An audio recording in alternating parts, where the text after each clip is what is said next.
Hey everybody, it's Jennifer Perkins. Thank you so much for watching. As promised, I am going to be doing an air dry clay tutorial. You've probably seen lots of air dry clay things on Pinterest where they make like those little ring bowls that everybody was hot and heavy into. They kind of marble them and put the gold edge. That's white air dry clay. What I am primarily going to show you how to work with today is terracotta style air dry clay. You can see a few of my little dudes that I've made, boink, boink, right here. The whole thing kind of got started with, my mom did ceramics in the 70s, and this is one of her fabulous creations right here. She had a kiln and a wheel and, did all that cool 70s hippie stuff. I, however, do not have those tools at my disposal because my mother got rid of them because she doesn't love me. Not really. But she did get rid of them. So anyway, this is kind of what inspired me. And then if you are not living under a rock, you've probably noticed people like Justina from the Jungalow in all her awesome boho things. She's got a whole new line of face planters. So this whole look is kind of making a big resurgence, and I've always wanted to try it myself. So within the last year, I kind of started expanding my mixed media art world into the clay world, and it was a lot easier than I thought. With the air dry clay, I thought, well, I have to have a kiln, and I have to have a wheel, and I have to have all these special things. Well, really, you don't. You can just go to the craft store and get air dry clay and make things like this. Very easy. So let me show you the air dry clay we're going to be working with today.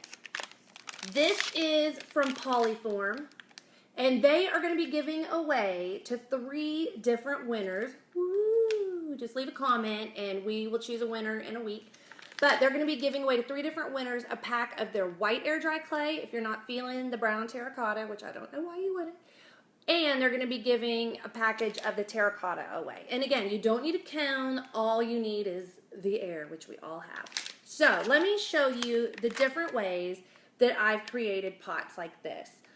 The first way I did it, I think I did it for maybe I Love to Create when I was doing some blogs for them, is I took just a plain terracotta pot. Hi Rose, thank you. I just took a plain terracotta pot and I made some different pieces on here. Let's see, I didn't even bring the piece in that I did like that. It's still in my bathroom. But I got a plain terracotta pot, and then I made some things like, say, eyeballs out of clay, and I stuck them on. But with this method, what I found is it's better to let your facial pieces dry completely and then come back in later with a craft glue, like a strong craft glue, and then attach those already dry facial features to your pot. So that's one method that you can do. Hi everybody, thank you for watching. So there is if you have a terracotta pot. My other method that I tried is I was like, I want to make a pot from scratch. Can it be done? Well, yes, it can be done with air dry clay. I use the coiling method, which is a really basic method for pot building. It's kind of like, if you've ever played with Play-Doh, you have made a coil. It's just, you roll up the clay in a long snake, just like this, just like your kids' Play-Doh. And then you just start kind of like wrapping it and coiling it to however big you want, and you just like wrap it on top of itself until you get a guy like this. You can see here, I didn't smooth it out. I could have smoothed it more if I wanted to, but this is coiling. You can see the lines. So I just kind of like wrapped those lines of clay up on top of itself until it formed a pot. Then I added a wackadoodle face because we know that I like the wackadoodle. And with this method, when the clay is still wet, when you've built your own pot, it's really easy to put your pieces right on there. You don't have to do the like, let this part dry and the other part dry and then put a glue on. But I will say this, you can tell he's shiny, put a protective top coat on there. And the other thing I did is, if you'll notice, these are all cactus. And it's not just because I was like, cactuses are trendy, let's go with cactuses. It's because cactuses have to get watered less. So in my mind, that might work a little better than, say, a plant that needs a whole lot of water and therefore might compromise the integrity of your clay vessel that you made. Here's another guy. When I was talking about just adding things to terracotta, actually I forgot, I do have this guy, where I put a bunch of little faces. you can see like I made all these little faces, and then I went back in after they dried. I kind of molded them so they were round, and then I glued them onto the pot, and you can see it's been out in the sun and got a little wet. So some of it's kind of white still, but then I covered it with a protective top coat of some kind. My favorite method for doing these, though, after I have tried the glue it to the terracotta and I've tried the coiling and making my own pot method, is I love these little seed starter pots just to use as a base. They're really cheap. You can find them at the gardening store, and they're like paper. They're made for you to like put a plant in, and then once your little seed gets started, you can like put it right in the ground. So in other words, it's going to degrade. But that is how I did these guys right here. You can see what I did is I just used these paper ones as kind of like my base for what I was going to do. If you've ever done like paper mache, you know, sometimes you'll start with like a wad of tin foil or a wad of paper, and then you'll put your paper all on top of it. That's just kind of your base structure. That's what these guys are. Here's another little fella. Nobody said I was Michelangelo when it comes to sculpting. I like weird faces. So, like, this is a guy that started out as one of these.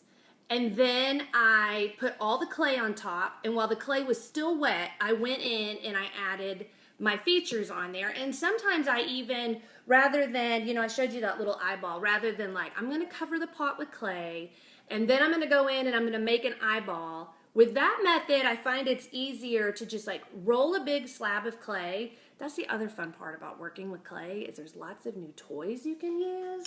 There's all kinds of tools, and I love me the tools. You know how we need an excuse to go craft store shopping.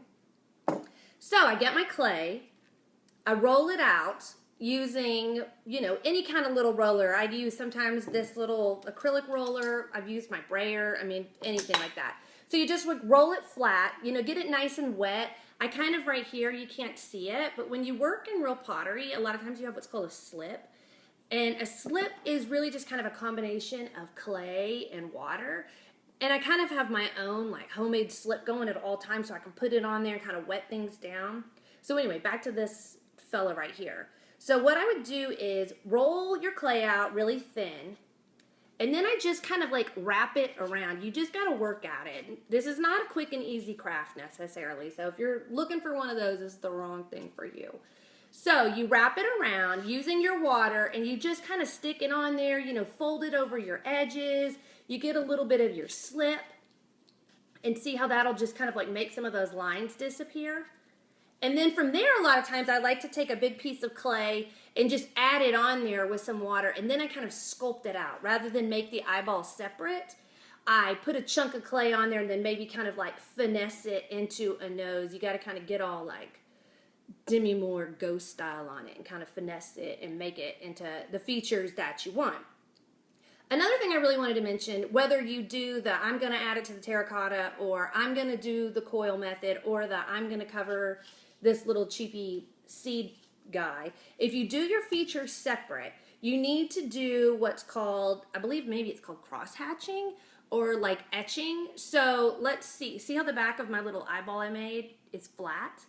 When you want to attach it, you get one of your little tools. And again, if you don't have this tool, I mean, you could use a toothpick if you wanted to. You go in and you add little lines to it. And I'll show you what this looks like.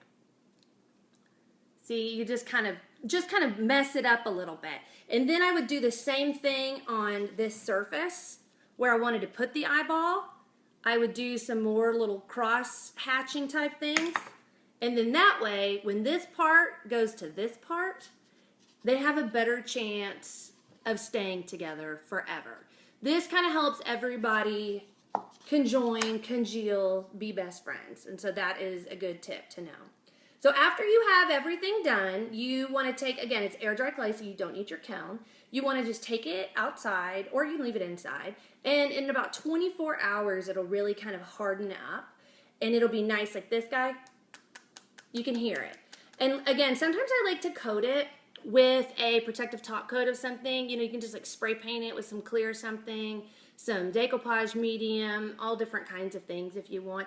I've also, once it's dried, you can see this little dude back here. I've gone in and I've painted them. So you can do that as well if you want.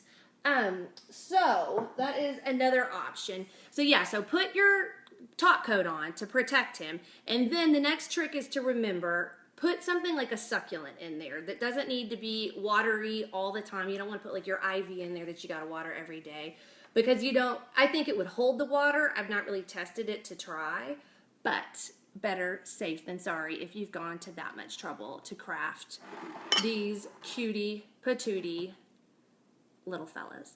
So thank you for watching. Thank you all these great comments. Hi Kristen. They are awesome. We can make one at book club. I will answer all your questions in the comments. So if you have any, just let me know. And again, if you want to win some of this awesome polyform air dry clay, it's what I tend to use. And you don't even have to make a face pot with it. You could make those little ring dishes. You could make jewelry with it.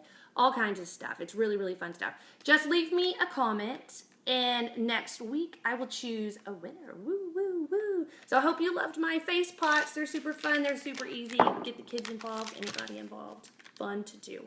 Thank you. Bye.